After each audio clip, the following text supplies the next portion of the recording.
Friends, I am Shashi Srivastava and you are watching Shashi sir की class.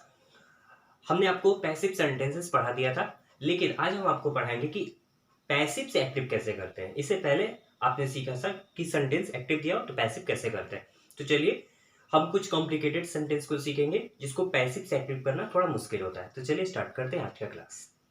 देखिए, कोई भी सेंटेंस हो जिसको एक्टिव से पैसिव या पैसिव से एक्टिव या एक्टिव टू पैसिव करना हो तो इसके लिए ऑब्जेक्ट की जरूरत होती है। जैसे कि आपने पहले वीडियो में ये देखा, बिना ऑब्जेक्ट हम लोग पैसिव कन्वर्ट नहीं कर सकते। जैसे आई इट, अगर यहाँ सिर्फ आई इट लिखा गया है तो इसमें आपको पैसिव कहा जाएगा तो नहीं कर पाएंगे। क्यों? क्योंकि इसमें कोई ऑब्जेक्ट नहीं है।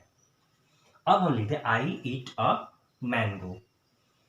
अगर इस सेंटेंस को कहा जाए पैसिव करने को तो आप इसको पैसिव इजीली कर सकते हैं क्योंकि यहाँ पर ऑब्जेक्ट आ गया है। अब हम ध्यान देते हैं ऊपर के सेंटेंसेस में। ये जो है सेंटेंसेस पैसिव में, इसको एक्टिव करना है। लेकिन यहाँ देखिए, यहाँ पर सब्जेक्ट दिख रहा है लेकिन कोई ऑब्जेक्ट नहीं है। यहाँ पर सब्जेक्ट है, ये आपको वर्ब है, कोई ऑब्जेक्ट नहीं है।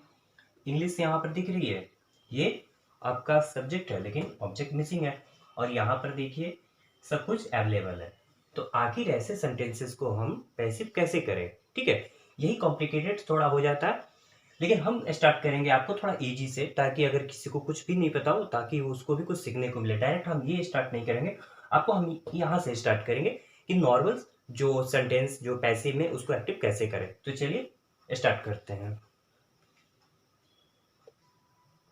देखिए, पैसिव से एक्टिव करने के लिए सबसे पहले आपको टेंस का नेचर पहचानना पड़ेगा कि ये जो है वो किस टेंस का है। ठीक है, ये सेंटेंसेस पैसिव में बनाया गया है। ठीक है, इसको हमको एक्टिव करना।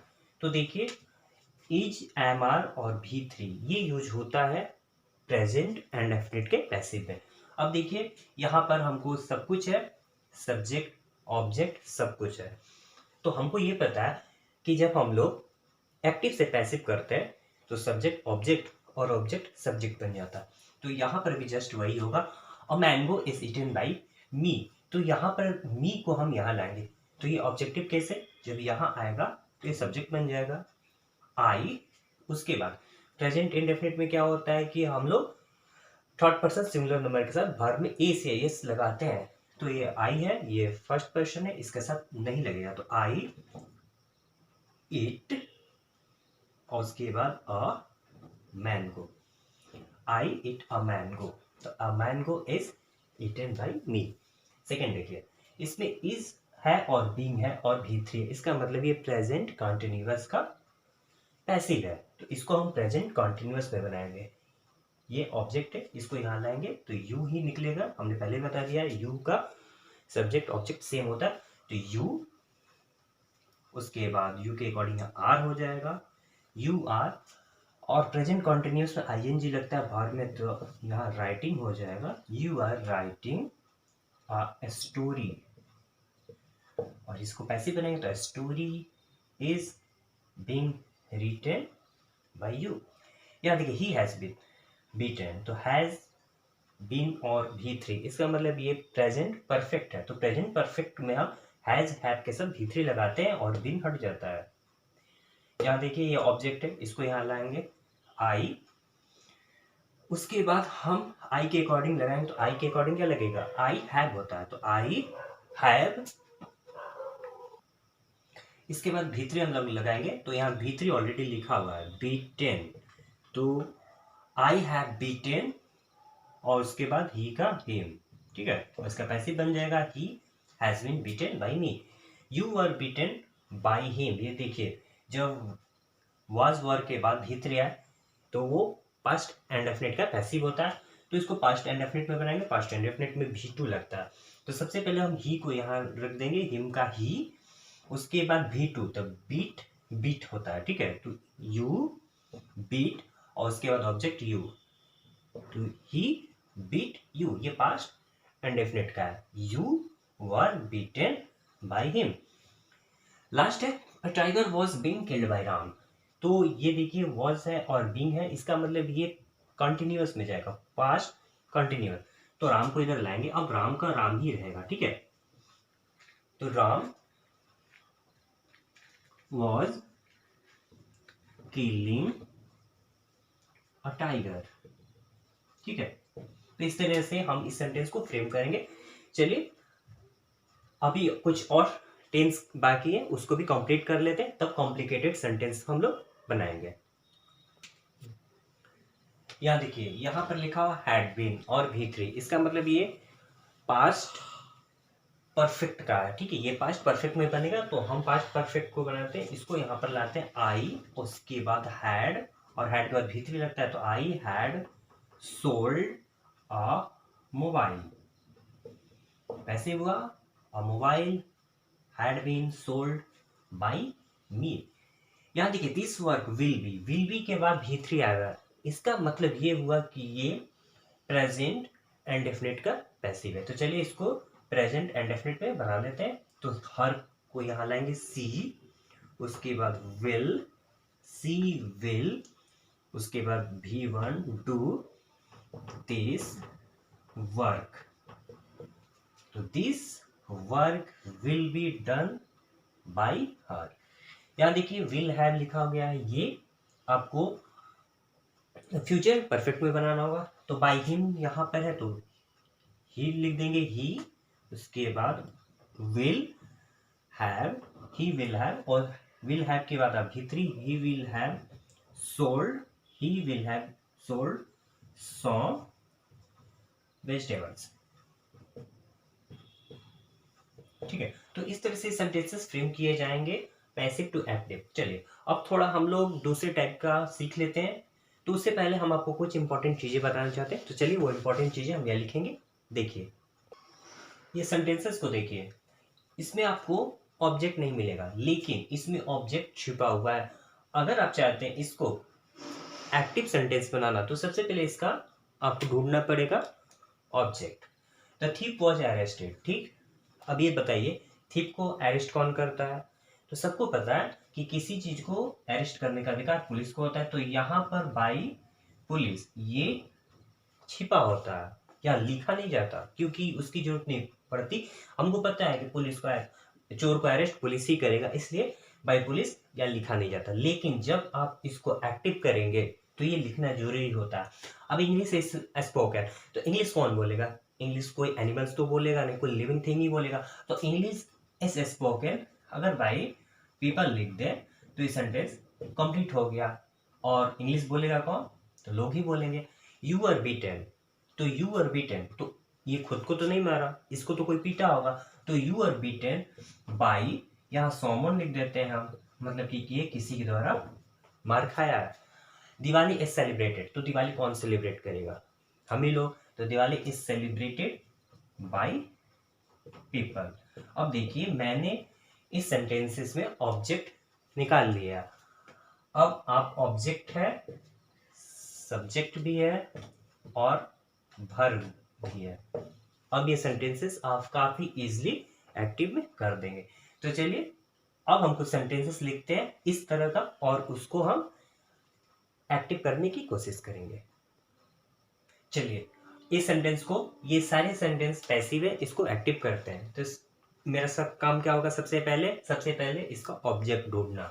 हर पर्स हैड बीन स्टोलन, उसका पर्स चोरी हो गया, तो किसी ने उसका पर्स चुराया होगा। तो किसी के लिए यहाँ आप someone लिख दीजिए। ठीक है, मेरे पास someone ऑब्जेक्ट आ गया। अब इसको हम एक्टिव करते हैं। ये सेंटेंस हैड बीन लिखा हुआ है, मतलब कि पास्ट परफेक्ट में बनेगा। तो someone को इधर लाएंगे, someone had stolen her purse, ऐसे बनेगा। Her purse had been stolen by someone, और बाय someone को नहीं लिखा जाता। आई शैल बी इन्फॉर्म, इसका ऑब्जेक्ट ढूंढिए। तो किसी ने आपको इन्फॉर्म करेगा, तो किसी ना के लिए आप इसमें भी एनीबॉडी समबॉडी आप लिख सकते हैं। तो चलिए यहाँ भी हम लिख देते हैं समवन। आप कोई भी समवन, एनीवन, एनीबॉडी, नोबॉडी आप यूज कर सकते हैं। ठीक है, तो समवन मिल गया।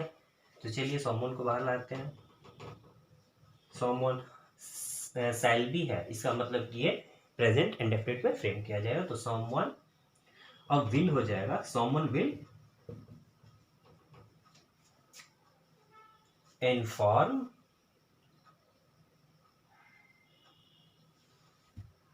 आई का me, someone will inform me, I के अकॉर्डिंग shall, तो I shall be informed by someone। इसमें देखिए you will not be cut। देखिए नॉट का जब आता है तो आप नो वन यूज करेंगे, नो वन जब यूज करेंगे तो इसके लिए थोड़ा ध्यान देना होगा, इसीलिए मैंने यहाँ पर स्टार दिया है। इस सेंटेंस को ध्यान से देखिएगा, इसमें कोई प्रॉब्लम नहीं था, ठीक है। नो वन या नो बडी, इसका मतलब होता है कि वो नेगेटिव बात कर रहा है, ठीक है। यहाँ मतलब कि ये नेगेटिव बात कर रहा है, तो नेगेटिव तो ऑलरेडी है, तो एक सेंटेंस पे दो नेगेटिव तो होगा नहीं। इस सेंटेंस को फ्रेम करेंगे तो ध्यान से देखिएगा, नो बडी या नो वन को हम लाएंगे, no one will not be cut. इसका मतलब कि ये प्रेजेंट इंडेफिनिट फ्यूचर इंडेफिनिट में फ्रेम होगा, तो नो वन विल। अब देखिए यहाँ विल के बाद अगर नॉट लगा दिए तो यहाँ भी नॉट, यहाँ भी नॉट, तो सेंटेंस गलत हो जाएगा। इसको हम लोग अफर्मेटिव मिला देंगे, no one will catch you. इस सेंटेंस को कुछ ऐसे बनाएंगे, जब नेगेटिव हो तो आप वहां नो वन रखेंगे, और याद रखिएगा एक नेगेटिव ऑलरेडी आपके सेंटेंस में आ गया है, दोबारा नहीं आएगा, तो no one will catch you. इसका जब आप पैसे बनाएंगे तो you will not be cut, ठीक है। देखिए Mahatma Gandhi will be remembered. अब महात्मा गांधी को याद कौन करेगा, तो हम लोग याद करेंगे, मतलब कि लोग याद करेंगे। ऑब्जेक्ट मिल गया, यहां लिखेंगे पीपल, उसके बाद विल बी रिमेम्बर्ड, ये भी प्रेजेंट इंडेफिनिट में हम फ्रेम करेंगे, फ्यूचर इंडेफिनिट में, ठीक है। महात्मा गांधी, पीपल विल, उसके बाद रिमेम्बर,